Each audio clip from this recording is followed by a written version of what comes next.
दोस्तों आप तमाम लोग जानते हैं कि देश भर में आज काउंटिंग जो है वो जारी है और जो रिजल्ट सामने आ रहा है, जो समीकरण देखने को मिल रहा है वो काफी चौंकाने वाला है। जो लोग दावा कर रहे थे कि हम 400 पार होंगे, उनके लिए 300 पार होना भी काफी मुश्किल दिखाई दे रहा है। लेकिन जो खबरें सामने आ रही है, खास करके जो रिजल्ट उत्तर प्रदेश ने दिया है वो काफी चौंकाने वाला है और बेहद जबरदस्त है। हालांकि बिहार ने उतना अच्छा रिजल्ट नहीं दिया, दिल्ली ने रिजल्ट नहीं दिया, कहा जा सकता है कर्नाटक ने उतना अच्छा रिजल्ट नहीं दिया, लेकिन उत्तर प्रदेश से जो रिजल्ट सामने आया है वो काफी चौंकाने वाले। कुछ आंकड़े हम आपको दिखा रहे हैं, कुछ सीट्स दिखाने वाले हैं जहां पर क्या पोजीशन, और सबसे चौंकाने वाली बात, सबसे ज्यादा चौंकाने वाली बात यह है कि जिस राम मंदिर को लेकर के इतनी ज्यादा सियासत की गई, जिस राम मंदिर को के उद्घाटन को एक बहुत बड़ा सम्मेलन बना करके भारतीय जनता पार्टी ने वोट बैंक क्रिएट करने की कोशिश की, हालात यह है कि उस सीट पर भी भारतीय जनता पार्टी पिछड़ती हुई नजर आ रही है। हम आपको कुछ आंकड़े दिखाने वाले हैं, आपको दिखा दें। देखिए, समाजवादी पार्टी जो है 37 सीट पर जो है लीडिंग कर रही है।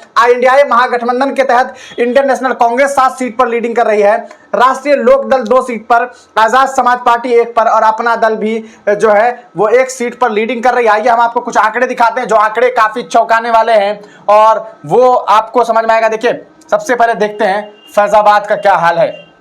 आइए फैजाबाद चलते हैं और देखते हैं कि क्या कुछ रिजल्ट देखने को मिल रहा है। आप देख सकते हैं दोस्तों, ये फैजाबाद का आंकड़ा है जहां आप देखेंगे कि 14,118 वोट से समाजवादी पार्टी के नेता अवधेश प्रसाद जो है वो लीड कर रहे हैं। जी हां, अवधेश प्रसाद जो है वो लीड कर रहे हैं और लल्लू सिंह जो बीजेपी से हैं वो चुनाव में पीछे आपको दिखाई दे रहे हैं। यहां पर अगर आप देखेंगे, ये बहुजन समाज पार्टी जो है, अगर ये यहां पर नहीं होती और तब अगर समाजवादी पार्टी के साथ जो समीकरण आप सोचिए 19,556 सीधे का सीधा यहां ट्रांसफर होता हुआ दिखाई देता, लेकिन यहां पर फैजाबाद से अयोध्या वो जगह जहां से बीजेपी ने तक बड़ा जो है हुंकार इन लोगों ने जो भरने का काम किया, वो अब सीधे सीधे फ्लॉप होता हुआ दिखाई दे रहा है। और भारतीय जनता पार्टी के लिए एक बेहद बुरी खबर जो है वो फैजाबाद से निकल करके सामने आ रही है। इसके अलावा हम बात करेंगे और भी कुछ अहम सीट के बारे में, जो सीट काफी चर्चित सीट है। अमेठी चलते हैं। सबसे पहले स्मृति ईरानी को कौन भूल सकता है, जो 2019 में ट्वीट करके कहती थी कि कौन कहता है कि आसमां में सुराख नहीं हो सकता। आइए देखते हैं कि कौन कहता है कि आसमां में सुराख नहीं हो सकता। आसमां में कुछ इस तरह से सुराख हो सकता है कि राहुल गांधी को चुनौती देने वाली स्मृति ईरानी उनके एक कैंडिडेट किशोरी लाल शर्मा से चुनाव हारती हुई दिखाई दे रही हैं और सीधे सीधे 91,578 वोटों से जो है ये पीछे चल रही हैं। और देखिए 2,29,000 इन्हें वोट है, वहीं किशोरी लाल शर्मा जी को 3,21,051 वोट मिला है और किशोरी लाल शर्मा ने इतिहास रच दिया है। स्मृति ईरानी चुनाव हारती हुई नजर आ रही है। आइए और कुछ सीट्स पर चलते हैं और आपको कुछ आंकड़े दिखाते हैं। उत्तर प्रदेश इस बार रिकॉर्ड बना रहा है और यकीनन देश के प्रधानमंत्री नरेंद्र मोदी, योगी आदित्यनाथ जी से काफी नाराज चल रहे होंगे और ये सोच रहे होंगे कि ये क्या हो गया है, ऐसा क्यों हो गया है। आइए आजमगढ़ चलते हैं और देखते हैं कि आजमगढ़ में क्या पोजीशन है। जी हां, देख लीजिए भैया, दिनेश लाल यादव निरहुआ, वो निरहुआ जो कहा करते थे कि हमें कौन हरा सकता है, खुद ईश्वर भी आकर के हमें चुनाव नहीं हरा सकते, वो निरहुआ 91,740 वोट से पीछे चल रहे हैं और धर्मेंद्र यादव समाजवादी पार्टी से चुनाव जीतते हुए दिखाई दे रहे हैं। कहीं ना कहीं वो लीडिंग कर रहे हैं, जो आप देख सकते हैं। इसके अलावा भी और आपको कुछ आंकड़े दिखाएंगे जो काफी जबरदस्त आंकड़े आपको नजर आने वाले हैं। इसके अलावा बात करते हैं, आजमगढ़ से नीचे चलते हैं और कुछ सीट दिखाते हैं। बरेली का क्या हाल है भैया। बरेली में देखिए, भारतीय जनता पार्टी के नेता छत्रपाल सिंह जो गंगवार है वो 15,171 वोट से आगे चल रहे हैं, यानी कि यहां पर बीजेपी जो है वो लीडिंग कर रही है। इसके अलावा और जगह पर बात करेंगे, यकीनन जहां पर जो बड़ी बड़ी मीडिया एजेंसी 7 से 8 सीट देने के लिए तैयार नहीं थी, 10 सीट नहीं दे रही थी, वहां हालात कैसे हो गए हैं कि आप देख सकते हैं कि किस तरह की तस्वीरें सामने आ रही है। आपको कुछ और सीट्स दिखाएंगे, खास करके जो एक सीट है कैराना का क्या हाल है वो भी आपको दिखाएंगे। फैजाबाद तो हमने आपको दिखा दिया है, फतेहपुर वगैरह आप तमाम लोग जान ही रहे हैं। इसके अलावा कैराना की बात करेंगे क्योंकि यहां से इकरा चौधरी चुनाव लड़ रही है और इकरा चौधरी चुनाव जीतती हुई नजर आ रही है, लीडिंग कर रही है। 72,808 वोटों से इकरा हसन चौधरी ने एक रिकॉर्ड मत जो है वो गेन कर लिया है और यकीनन प्रदीप कुमार भारतीय जनता पार्टी के जो कैंडिडेट है वो यहां से चुनाव हारते हुए दिखाई दे रहे हैं। 2 और हॉट सीट उत्तर प्रदेश रायबरेली और रायबरेली के अलावा एक और सीट जो हम आपको दिखाएंगे कि आखिरकार वहां मार्जिन क्या चल रहा है। देश के प्रधानमंत्री जी का भी आपको दिखाएंगे। देश के प्रधानमंत्री ऑब्वियस सी बात है वो चुनाव वहां से जीते हुए नजर आ रहे हैं, हालांकि वो पीछे चल रहे थे। ये भी काफी चौंकाने वाली बात थी कि वो पीछे चल रहे थे। रायबरेली चलते हैं और देखते हैं कि क्या कहानी है रायबरेली की।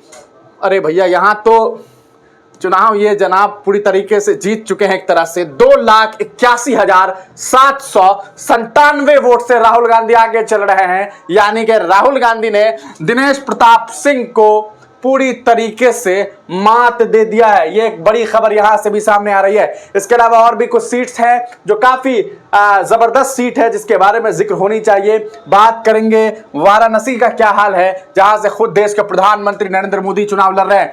यह सोचने वाली बात है कि 5,17,370 वोट नरेंद्र मोदी ने गेन किया है। 1,39,029 वोट से वो अभी आगे चल रहे हैं। प्रधानमंत्री जी के लिए भी ये जो आंकड़ा है, पिछले बार के आंकड़ों का अगर आप देखेंगे, जो जीत का मार्जिन था और इस बार जो उनके जीत का मार्जिन देखने वाला है वो काफी अलग है। और ये बता रहा है कि उत्तर प्रदेश परिवर्तन की ओर चल पड़ा है और उत्तर प्रदेश चाहता है कि देश में परिवर्तन हो, और यही वजह है कि ये तस्वीरें सामने आ रही है। इसके अलावा और भी कई सारी सीट्स हैं जिसके बारे में चर्चाएं होनी चाहिए, और हम आपको और भी कुछ सीट्स दिखाने वाले हैं कि वहां पर क्या कुछ माहौल जो है वो देखने को मिल रहा है। सीधे सीधे हम आपको ले चलते हैं और भी कुछ सीट्स की तरफ जहां पर क्या हालात है। सहारनपुर का क्या हाल है भैया वो देख लेते हैं। इमरान मसूद चुनाव लड़ रहे थे, काफी सारी बातें चल रही थी उनको लेकर के। सहारनपुर इमरान मसूद 84,673 वोट से आगे चल रहे हैं, यानी कि राघव लखनपाल जो है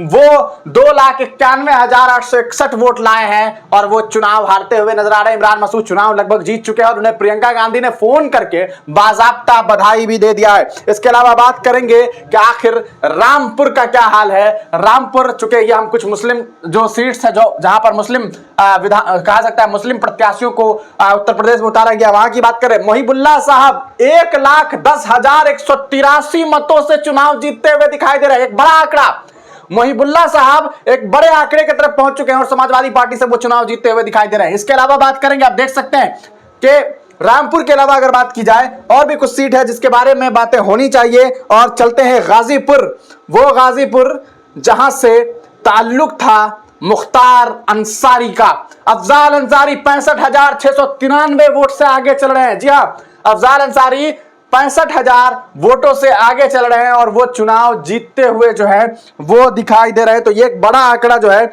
इन्होंने चुन लिया है। इसके अलावा बात करेंगे उन नेता के बारे में जो सबसे उम्रदराज सांसद थे, आप तमाम लोग उन्हें जानते थे, शफीकुल्ला बर्क साहब। वहां से उनके पोते चुनाव लड़ रहे हैं। देखते हैं कि उस सीट पर क्या हाल है। संभल की तरफ चलते हैं और देखते हैं संभल से कौन चुनाव जीत रहा है। जियाउर रहमान बर्क 64,046 वोट से चुनाव जीतते हुए दिखाई दे रही है। एक बड़ा आंकड़ा, जियाउर रहमान बर्क जो है वो एक बड़े आंकड़े की तरफ पहुंच चुके हैं और यकीनन वो चुनाव जीतते हुए दिखाई दे रहे हैं। तो ये कुछ सीट्स थे जिनके बारे में बात होनी चाहिए थी और यहां से ये लोग जो है चुनाव जीतते हुए दिखाई दे रहे हैं। तो कहीं ना कहीं ये बात कही जा सकती है कि एक बेहद जबरदस्त तरीके से चुनाव जो है इन लोगों ने लड़ा है और एक बेहद जबरदस्त खबर जो है वो सामने आ रही है। तो गोरखपुर में देखते हैं कि क्या हाल है, किनकी जीत हो रही है। ऑब्वियस सी बात है गोरखपुर भारतीय जनता पार्टी का गढ़ माना जाता है। 50,544 वोट से रवि किशन जो है वो चुनाव जीतते हुए दिखाई दे रहे हैं। काजल निषाद जो है वो 50,544 वोटों से पीछे चल रही है। इसके अलावा भी और कुछ सीट्स को देखा जाए कि भैया और कहां क्या हाल है, तो ये कैसरगंज के हालात क्या है वो भी देख लेते हैं। भारतीय जनता पार्टी के जो नेता हैं करण भूषण सिंह, जो कि आप तमाम लोग जानते हैं कि किनके पुत्र हैं, ये जनाब जो है 89,706 वोट से आगे चल रहे हैं। तो उत्तर प्रदेश ने बेहद चौंकाने वाला रिजल्ट दे दिया है दोस्तों। अब देखना यह है कि शाम तक सरकार किनकी बनती है, क्योंकि आंकड़े 300 पार के बाद भी नहीं पहुंच पा रहा है। 400 पार का दावा करने वाले जो है उनकी जो बातें थी वो बातें अब धड़ाम से गिर गई है और उत्तर प्रदेश ने बता दिया है कि इस बार परिवर्तन के लिए लोगों ने मतदान किया है। भले सरकार अगर एनडीए की बन भी जाए, ये यकीनन एनडीए की बहुत बड़ी हार है। अपनी राय कमेंट सेक्शन में जरूर दीजिएगा। आगे हम आपको और भी अपडेट देंगे। तब तक के लिए दीजिए इजाजत, फिर मिलेंगे किसी नई वीडियो के साथ, किसी नई पेशकश के साथ।